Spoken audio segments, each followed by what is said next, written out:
Olá, sejam bem-vindos à nova temporada 2025 do Inspiração 50 Mais, direto dos estúdios de vídeo do Poa Streaming aqui no Shopping Total.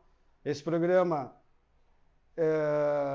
nós estamos ao vivo para mais de 196 países, através do canal 160 da Sol TV e do canal 15 da RB TV para toda a Serra Gaúcha. Os nossos apoiadores aqui no Poa Streaming são Shopping Total, Móveis do Bem, Ambientalize Locadora, Home 7200 e Kia São Motors. A direção geral é do Fabiano Brasil, a coordenação técnica é do Vinícius Costa, a coordenação de jornalismo do Tavi Esteves. E hoje eu vou estar batendo um papo, tá voltando, no último programa que eu fiz com ele, ele disse, a gente tem pauta para vários programas, então eu estou abrindo o programa da primeira temporada com ele, psicólogo Rafael Homem de Carvalho, para a gente trazer um assunto delicado e importante de se tratar, nós vamos falar sobre depressão, ansiedade, depressão no mercado de trabalho e saúde mental. Rafa, mais uma vez, muito obrigado, valeu, vamos nessa. Eu que agradeço, muito bom estar aqui de novo. Que legal, cara. Para começar, eu trouxe algumas questões aqui. Queria falar um pouquinho sobre o Brasil tem um maior número de afastamentos no mercado de trabalho por ansiedade e depressão em 10 anos. Uhum. Nós vivemos uma crise de saúde mental, Rafa? Pois o que é importante, né? Que quando é divulgado ou são divulgados dados como esse, se por um lado isso é estarrecedor e impacta, né? Por outro nos ajuda assim, temos o dado, isso é um fato, e o que nós vamos fazer a partir de agora com isso? Então, falando dessa pesquisa, desse levantamento, o que acontece?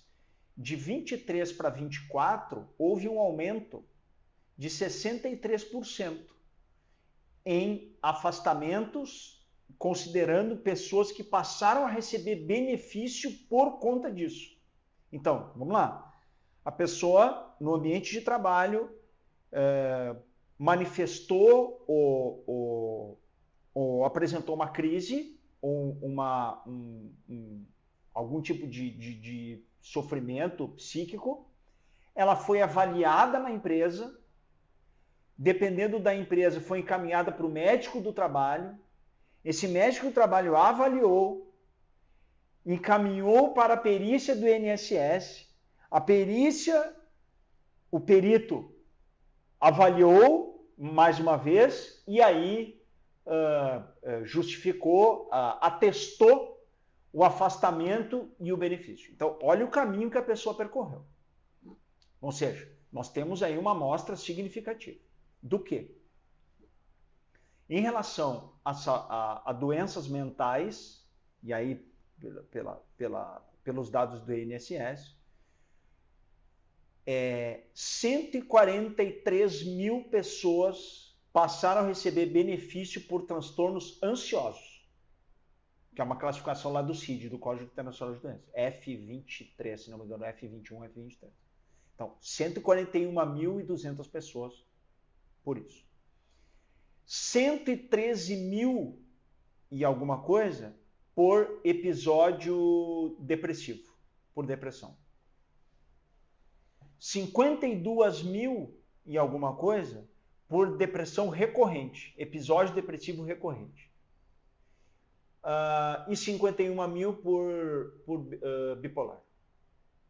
Então, nós estamos falando de um número muito expressivo, muito estarrecedor. Agora vem o segundo dado, que para mim ele é igual ou mais estarrecedor, que desse volume, desse número de pessoas, 64% mulheres. Então, isso para mim, o número, ele é claro que existe já há algum tempo uma preocupação em mensurar melhor, em identificar melhor esses números, essas situações, mapear isso de uma maneira mais acurada, né? Então, talvez aí a gente consiga estar com dados mais precisos e mais de acordo com a realidade. Mas a gente tem esse outro dado, que desse número de afastamentos, 64% mulheres. E por que as mulheres? Eu considero e atribuo por 3 razões.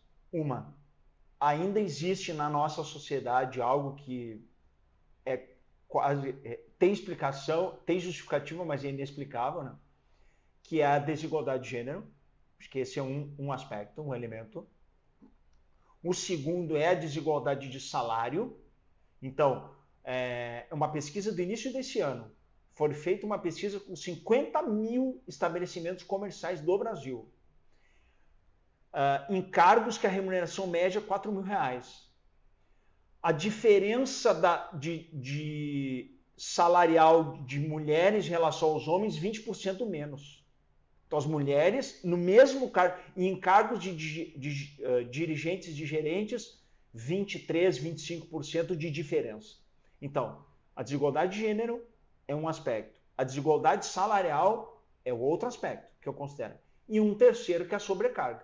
Porque, querendo ou não, historicamente, a mulher na nossa sociedade, ela sempre foi mais sobrecarregada do que o homem. Então, e aí tem um quarto aspecto, que a mulher, por instinto, ela tem um instinto de sobrevivência maior do que o homem. Então, qual que é a tendência? É ela procurar mais rapidamente um apoio pelo sofrimento que está passando. Pois é, tu vê, né? Esse instinto de sobrevivência vem da onde esse instinto de sobrevivência da mulher? Porque a gente também tem questões de saúde mental, mas não vai atrás. Muitos homens dizem que é bobagem, que é balela, que, né? Mas existe isso, né? Na mulher é a maternidade, é o instinto da maternidade. Então, assim, a mulher ela tem com ela própria um senso de responsabilidade que, por ser mãe, e aí eu estou me referindo a mulheres mães ou aquelas que pretendem ser mães, que tem um instinto de sobrevivência, que precisa estar bem para cuidar da prole, né? Claro que hoje essa configuração ela mudou, tem mudado consideravelmente, né? Porque tem pais que estão exercendo a função da paternidade igual. Taco a taco ali, né? Mas ainda predomina, assim, a grande maioria? A mulher. E esses episódios, né? Esses episódios de ansiedade e depressão, Rafa, enquanto está nesse processo, né, de solicitação de afastamento, o profissional ele segue trabalhando e como isso afeta, né, o ambiente empresarial de trabalho dos colegas e como isso é visto pelos diretores e pelas empresas em geral. Bom, nós vamos falar, né, da NR1. Vamos, eu estou deixando um pouquinho mais para frente para a gente chegar lá. Tá, mas assim, as empresas hoje, elas... porque nós temos que olhar sobre duas óticas, né? Uma é a ótica da saúde mental mesmo, de ter pessoas que estejam saudáveis no ambiente do trabalho. Por outro lado, pessoas que estão no mercado de trabalho e começam a adoecer por conta disso, isso também gera um custo. Um custo para a empresa e um custo para o Estado, que vai ter que, como nós falamos há pouco, olha o número de benefícios que o Estado teve que desembolsar para tratar e auxiliar no tratamento dessas pessoas. E aí tem um terceiro, que é o que tu comentou aí há pouco, né? A busca por auxílio. Então, assim, e aí, como tudo na nossa sociedade, tem aquilo que é sério e tem o que não é sério. Tá? Então, assim, dentro dos benefícios da empresa está assistência psicológica. Legal, tá bom. Pode ser considerado um benefício, certo?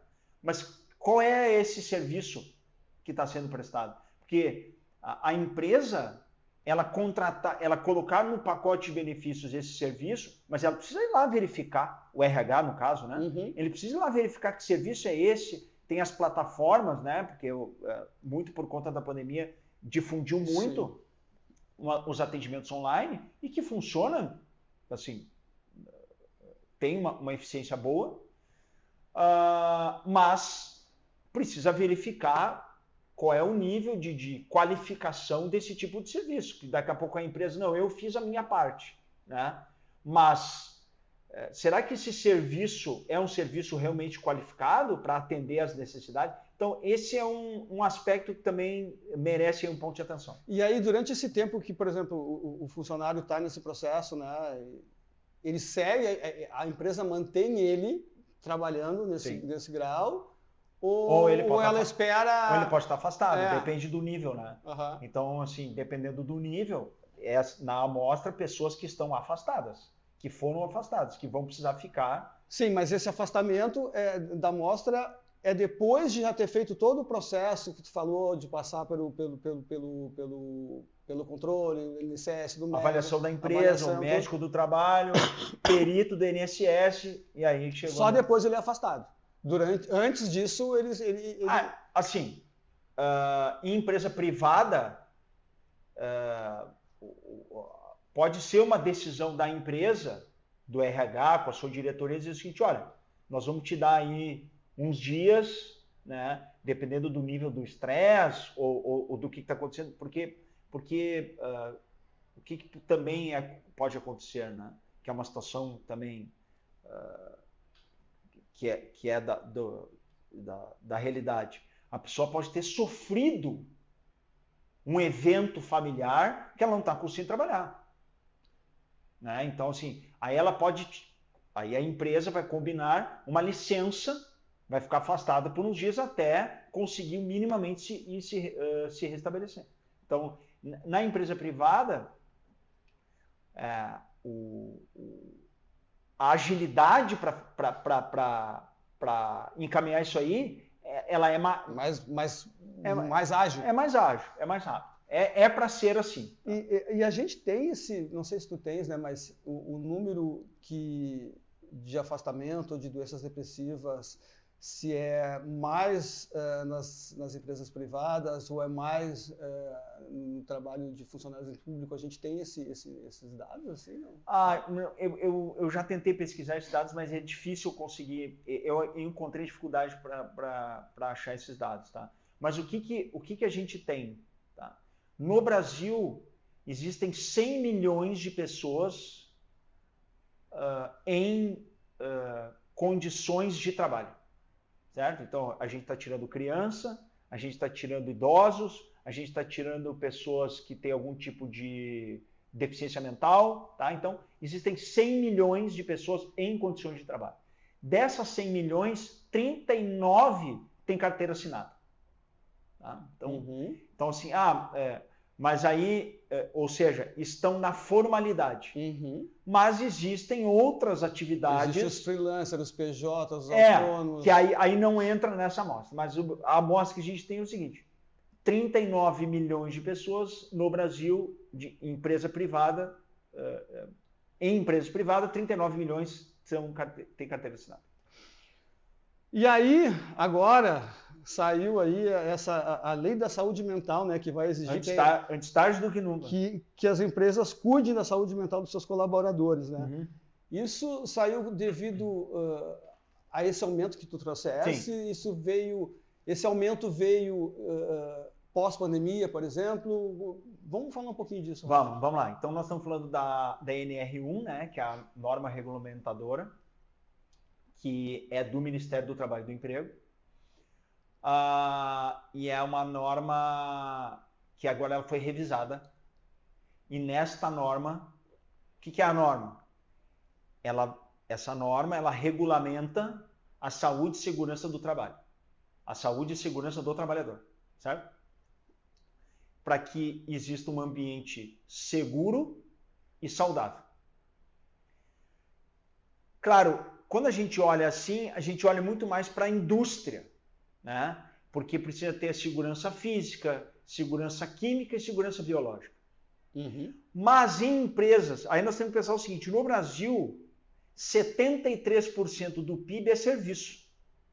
Então, um escritório de advocacia, uma empresa de TI, ela não tem obrigatoriedade de uso de equipamento de proteção individual, protetor auricular, luva, isso é botina, isso é indústria, certo?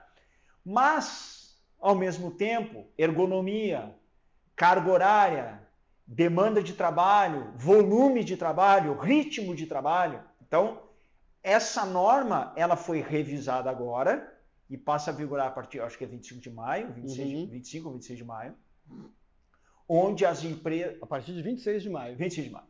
Onde as empresas passam a ter responsabilidade para garantir um ambiente seguro e de saúde psicológica para os seus funcionários. E essas responsabilidades, elas estão dentro de buscar profissionais, como tu falou, ou tem algo mais, por exemplo? O que são essas responsabilidades? Por exemplo, 30% dos trabalhadores do Brasil sofrem de burnout, que é a síndrome de esgotamento pelo trabalho. Certo? O Instituto Gallup fez uma pesquisa em 2023 que 72%, é uma amostra expressiva, 72% das pessoas pesquisadas estão desengajadas em relação à sua atividade profissional. Então, tem desengajamento. Desses 72%, 30% sofre de estresse e 18% tem raiva da onde trabalha e do que faz. Então, alguma providência tem que tomar. Não dá para o Estado, ele não tem condições de absorver. Então, cabe à iniciativa privada, até porque, se não for ao encontro disso, isso é custo para a empresa. Porque uma pessoa que não está bem consigo própria, ela vai trabalhar mal. Se ela trabalha mal, a entrega dela vai ser ruim. Se a entrega dela vai ser ruim, ela vai ser cobrada correndo o risco de ser demitida.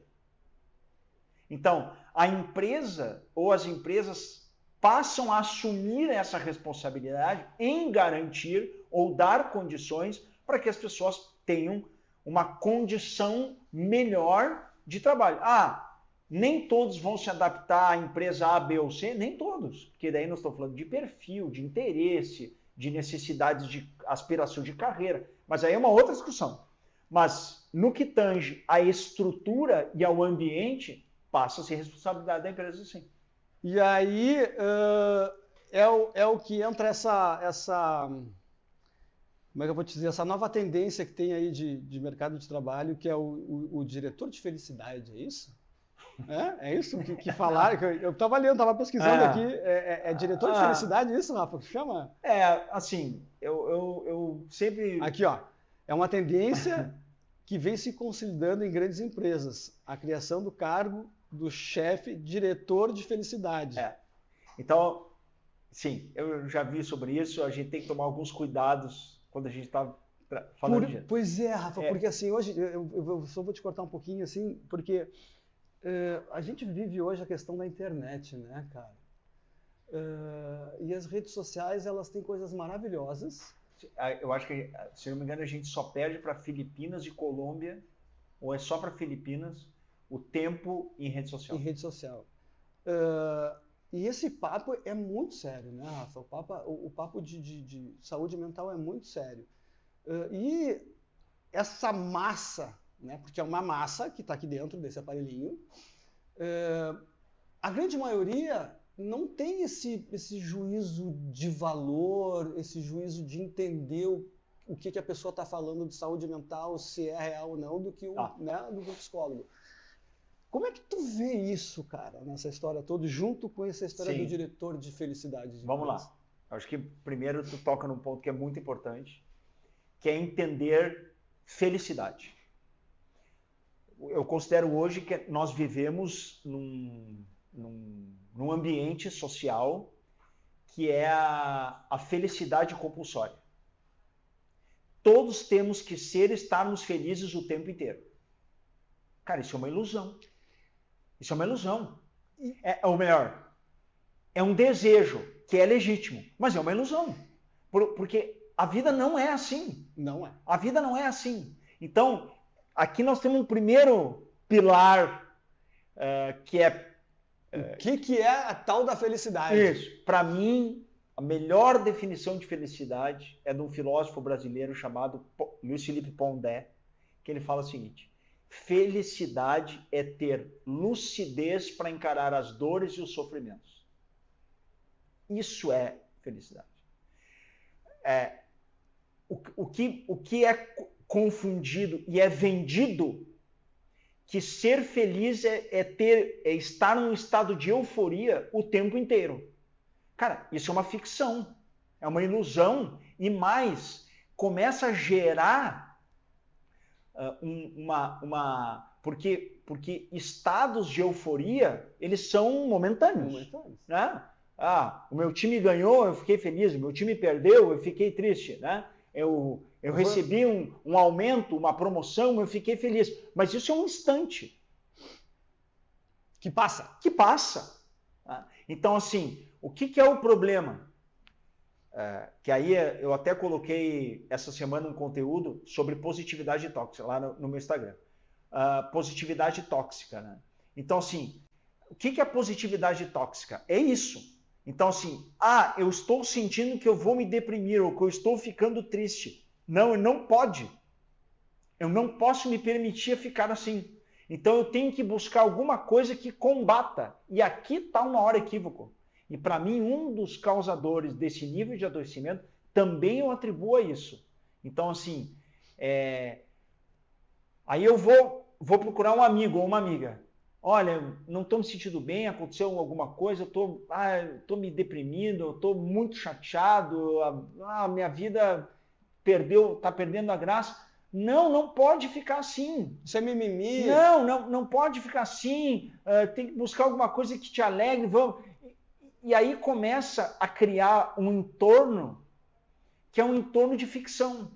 Então, assim, o que é a positividade? A positividade não é permanecer num estado de alegria ou de felicidade o tempo inteiro, mas sim, quando acontece uma situação que me causa algum tipo de sofrimento, de entristecimento, como é que eu encaro e enfrento isso? Isso é a positividade na vida, né? Vou te trocar um pouquinho aqui até.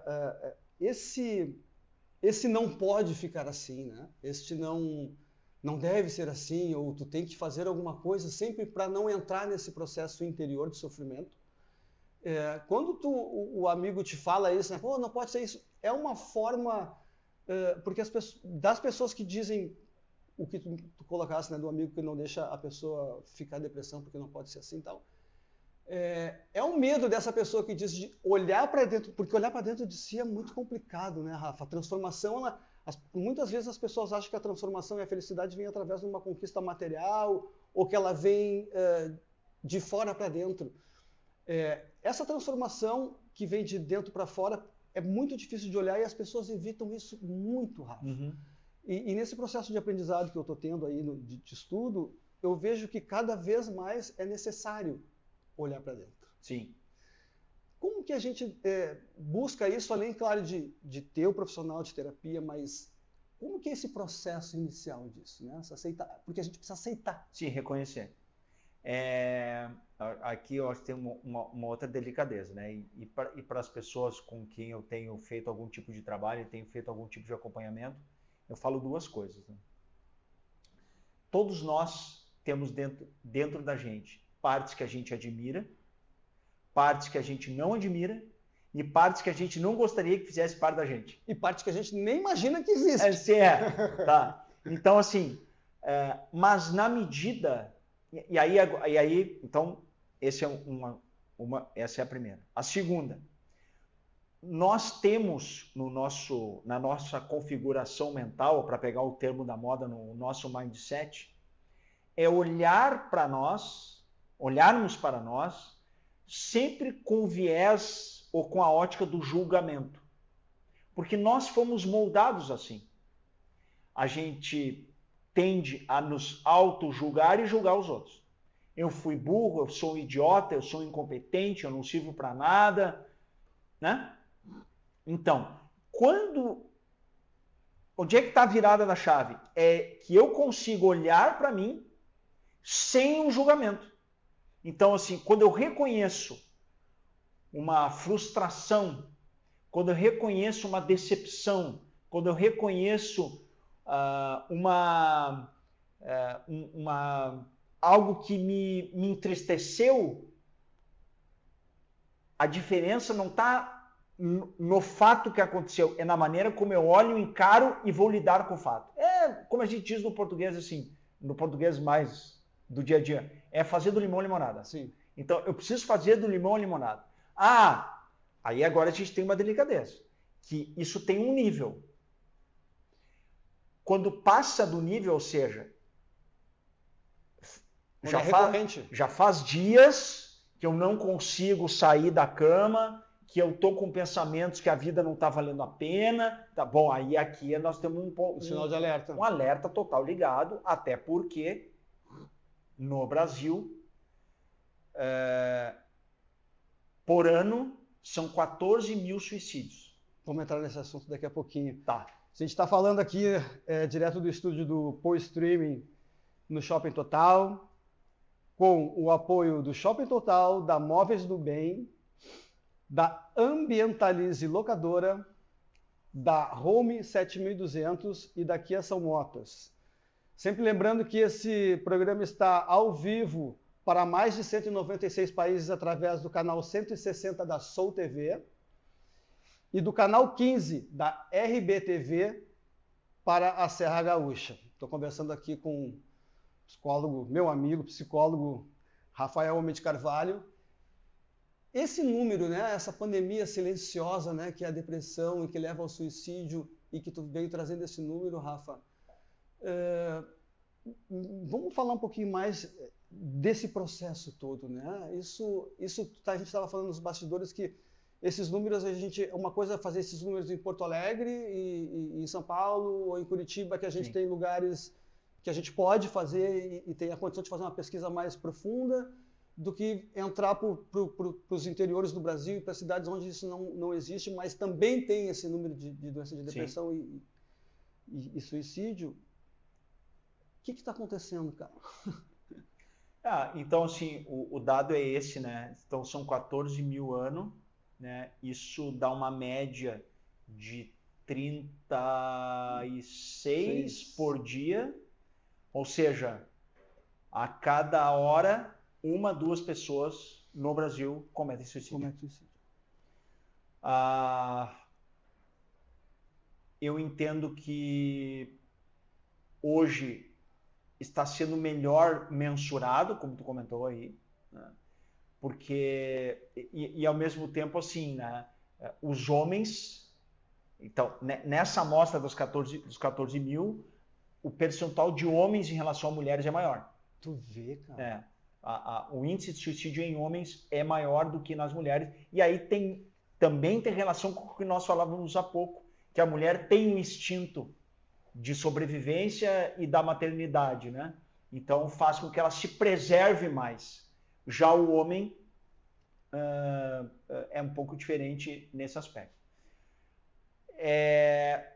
E tem uma idade, mais ou menos, onde esse número é maior ou é menor, ou a gente não tem isso? Não, assim, uma concentração de faixa etária não tem. Assim, o que tem, o que a gente sabe é isso, né? Que os homens cometem mais do que as mulheres.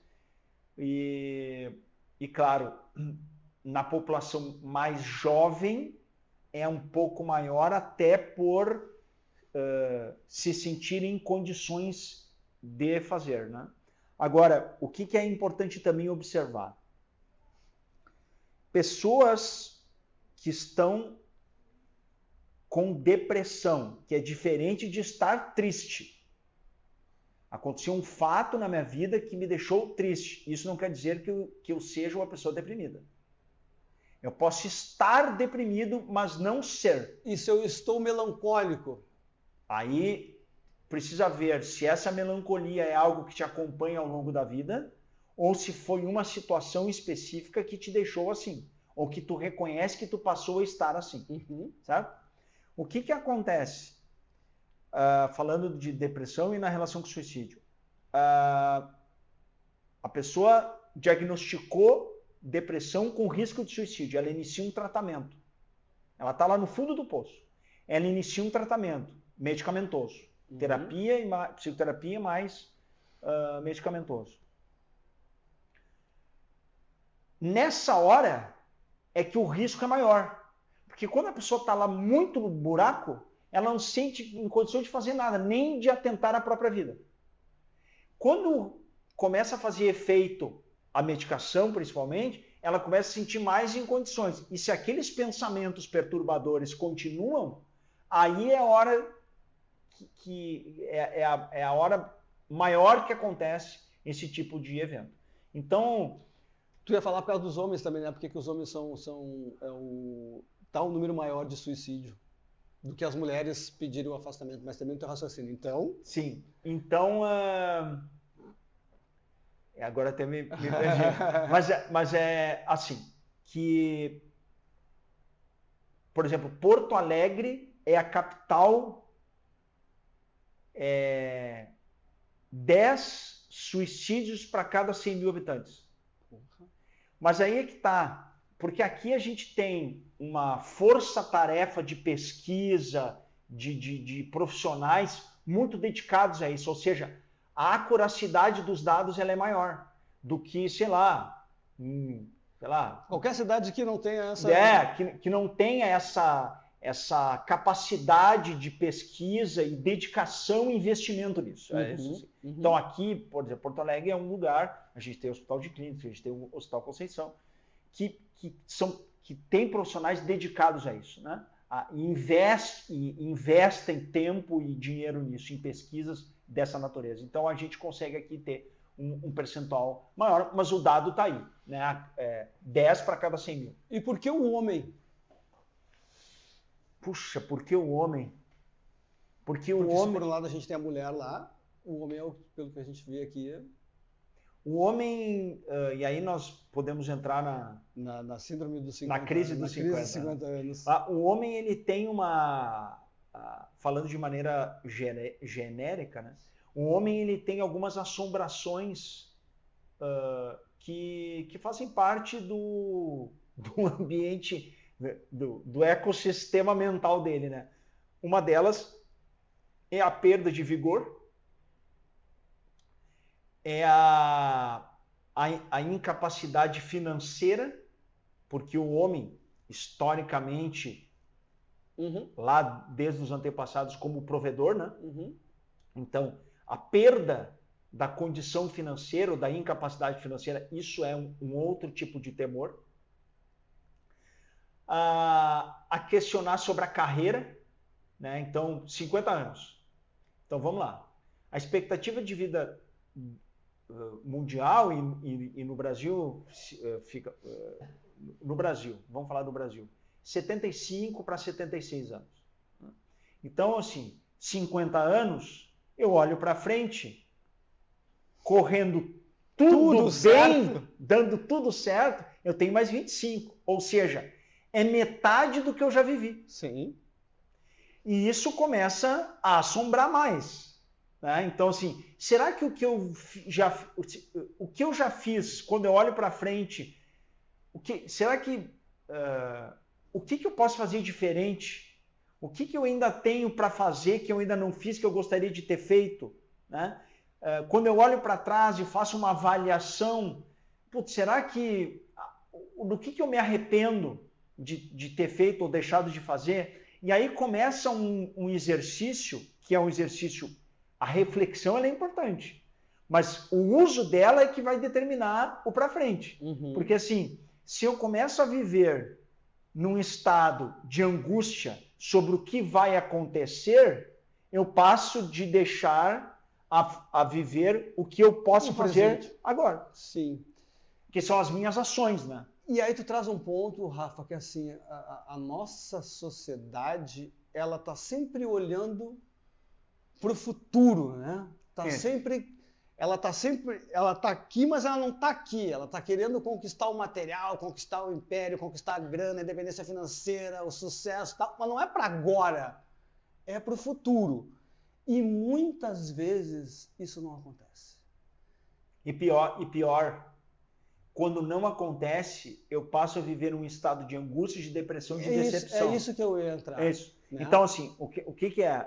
Bom, isso, e olha, imagina, nós estamos falando isso aqui, algo que o Nietzsche, lá atrás, ele já falava. Porque quando tu começa a viver, e nas empresas, eu vejo muito isso, a gente vê isso na consultoria, e nas pessoas que eu também faço esse trabalho de acompanhamento individual, que é o seguinte, quando acontecer,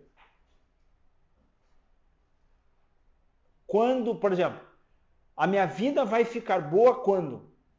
A minha vida vai ser boa quando?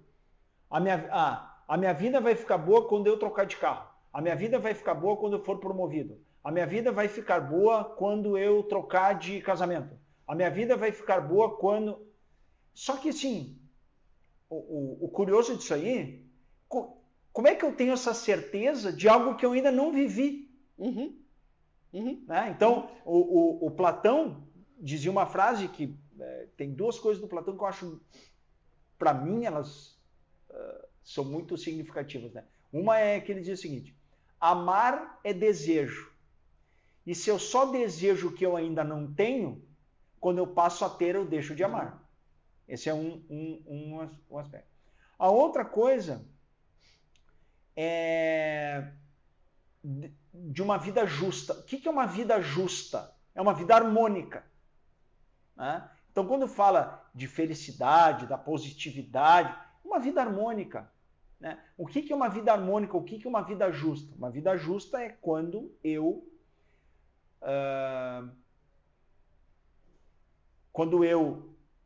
estabeleço,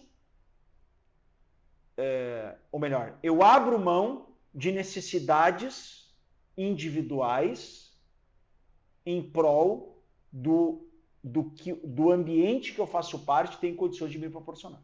Porque o tamanho das nossas necessidades sempre vai ser maior do que o ambiente que eu faço parte tem condições de me proporcionar.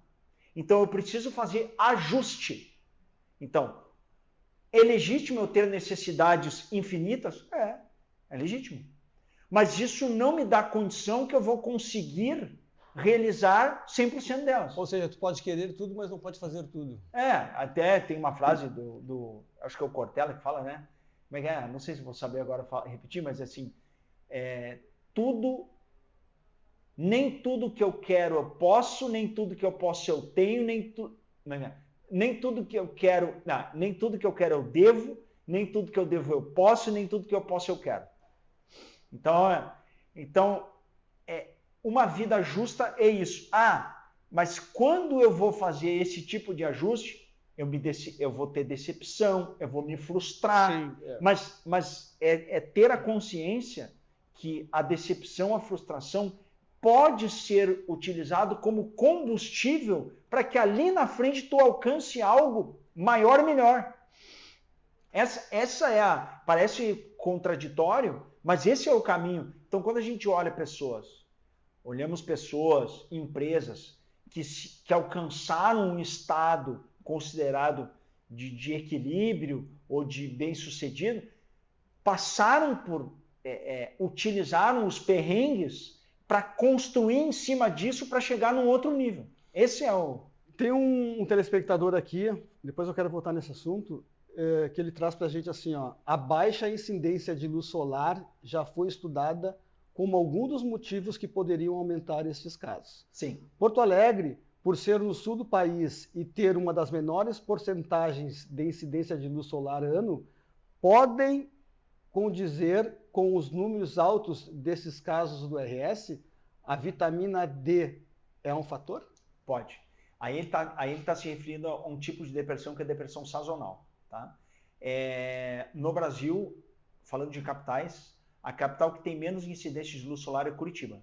Curitiba tem 135 dias de sol por ano. Tá? Que acontece? Nós temos no cérebro uma glândula chamada pineal, Uhum. que ela tá bem aqui assim, aqui atrás, mas é bem nessa reta aqui da testa. Essa glândula, ela é estimulada pela luminosidade.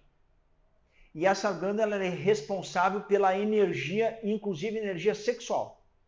Então, por isso que é comum os povos latinos serem mais sensuais, por conta do estímulo pela luminosidade de ter essa glândula, a glândula pineal ser estimulada. Então, está se referindo a isso. Em países nórdicos, por exemplo, sim, a gente encontra um índice maior de depressão sazonal por conta da baixa luminosidade. Cara, a gente está chegando ali, tem 8 minutos, eu queria falar algumas coisas Já? contigo. É como tu diz, né, Rafa? A gente vai ter que criar algo para fazer eu também tenho. esse negócio todo. Vai tu ou vou eu primeiro? Pode ir. Tu. Tá, eu também. Voltando ao bom quando o cara tem essa liberdade. Sim, voltando, aqui eu já me sinto meio dono.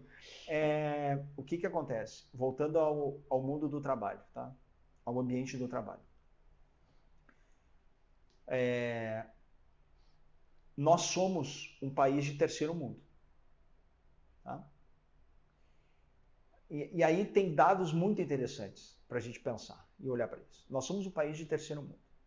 10% da população brasileira, ela concentra 58% da renda. Certo? E dos 50% mais pobres, concentram 10% da renda. Nós temos um PIB per capita, média, $9.000. $9.000. Estados Unidos é 60 mil. Tá? A renda média do Brasil, do brasileiro, a renda média é R$1.800. Então, o que é isso? Nós somos um país pobre, com uma desigualdade enorme, e quando a gente fala de desigualdade, não é porque é o Brasil. Os Estados Unidos, o nível de desigualdade, assim, em termos de desigualdade, olhando para a América, Brasil em primeiro, México em segundo, de maior para o menor, tá? Brasil primeiro, México em segundo, Estados Unidos terceiro. Estados Unidos também tem um índice de desigualdade relevante. E aí, tu entrar num dos temas que eu queria falar contigo, assim, antes da gente encerrar. Quando a gente fala em desigualdade, quando a gente fala de saúde mental, muitos dizem, isso aqui é coisa de rico. Pobre não tem saúde mental porque tem que ralar o dia inteiro, se não sai para ralar, vai matar o leão, não vai ter pouco que comer. Por que isso, Rafa? Sabe? Porque a gente sabe que existe. O fato de eu ter acesso não significa que eu vou procurar, né? Então, assim, o que acontece? Quando eu tenho esse nível de desigualdade, e aí nós vamos pegar agora um outro dado. Vamos falar assim, 10 milhões de jovens, isso é dado de 2023, 10 milhões de jovens entre 18 a 25 anos não trabalham e não estudam. 10 milhões. Independente de classe. 10 milhões de jovens não trabalham e não estudam. 10 milhões, sabe o que é 10 milhões? É a população somada de Rio, Salvador e Belo Horizonte. Então, não trabalham e não estudam. 20% dos jovens ingressam na faculdade. Desses que concluem a faculdade, 0,8% faz mestrado e 20% faz uma especialização. Por que eu estou trazendo esses dados? Porque essas pessoas elas precisam trabalhar. E uma hora elas vão ter que procurar um emprego, elas vão ter que arrumar um emprego.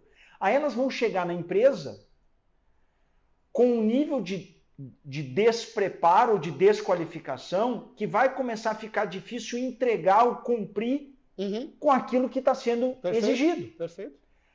Quando eu começo a não entregar ou não conseguir cumprir pelo que eu sou cobrado, eu começo a me frustrar. Eu sou incompetente, eu começo a me entristecer, eu começo a me deprimir e aí forma esse ciclo. Entendi. Entendeu? Agora, é importante salientar, o problema do Brasil não é o investimento em educação. O Brasil é um dos que mais investe em educação. 5,5% do PIB, 5,5% do PIB é em educação. Os Estados Unidos é 4%. Uhum. O problema não está aí. O problema está na administração do investimento. E assim, quando a gente está indo, né, a questão do investimento em saúde mental, né, para a população que não tem condição de chegar. Se a gente investe em saúde mental, a gente tem uma formação de pessoas que chegam no mercado de trabalho mais fortalecida. Isso. Né? Isso, como é que está isso, Rafa? Como é que tu, como profissional da área, está vendo essa história toda? Assim, a gente teria que fazer isso? Era uma obrigação fazer isso? Aí tem uma parte também, uma responsabilidade das empresas, né? Então, se for olhar, por exemplo, que no Brasil a média de horas de treinamento por ano que as empresas investem. Mas é treinamento de guerrilha, aquele que fica todo mundo brigando? Não, treinamento de capacitação. Tá? São 10 horas ano. Estados Unidos, 33. Né? Em média, as empresas, 2% da folha é em treinamento. Então, assim, investir em qualificação, em capacitação, porque o que acontece?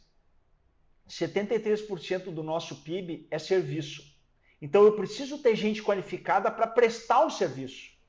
Seja trabalhar em banco, seja trabalhar no comércio, seja trabalhar no varejo, mas 73% é serviço. Qual que é o problema hoje pelo lado da empresa? Que é a reclamação geral, a falta de preparo e de qualificação das pessoas que chegam para trabalhar.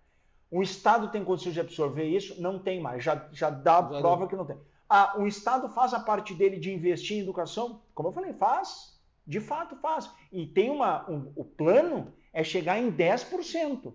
Só que o problema é a administração disso. Bom, aí nós temos assim, curso técnico. A amostra de jovens de curso técnico é ínfima no Brasil. Tá? Então, isso enfraquece o quê? A nossa indústria.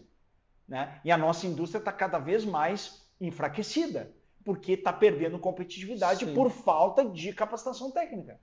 Então, aí tu vai montando esse mosaico. Então, eu preciso ter pessoas saudáveis, pessoas com a cabeça boa, pessoas com competência que, por exemplo, quer ver?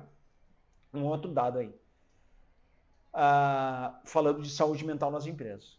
Tem um instituto, o Instituto Evermont, que ele fez uma pesquisa com vários RHs, perguntando assim, 2025, quais são as 10 principais habilidades comportamentais, sociais que um funcionário precisa ter? Quais são as 10? O nome é em inglês, soft skills, são habilidades comportamentais e sociais. Em primeiro lugar, comunicação e empatia. Segundo lugar, inteligência emocional. Então, assim, tanto que agora tem um termo aí novo, não está falando mais não é mais a era do capitalismo, é a era do talentismo. Né? Então, assim, precisamos ter pessoas talentosas. Talentosas tecnicamente e na forma de lidar com os outros.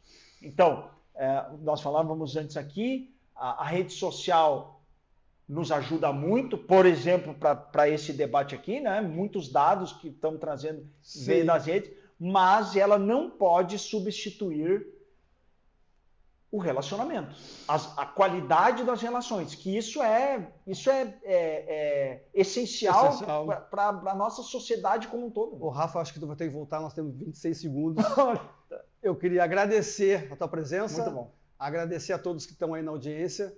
Nós vamos voltar com o Rafa, nós vamos voltar com esse assunto de saúde mental que é importante. Eu queria que tu deixasse aí uma frase, um pensamento para quem está nos assistindo aí. Para mim, a reflexão que precisa ser feita é que todos nós possamos ter consciência sobre o porquê e da forma que nós queremos viver. Obrigado, valeu. Até a próxima.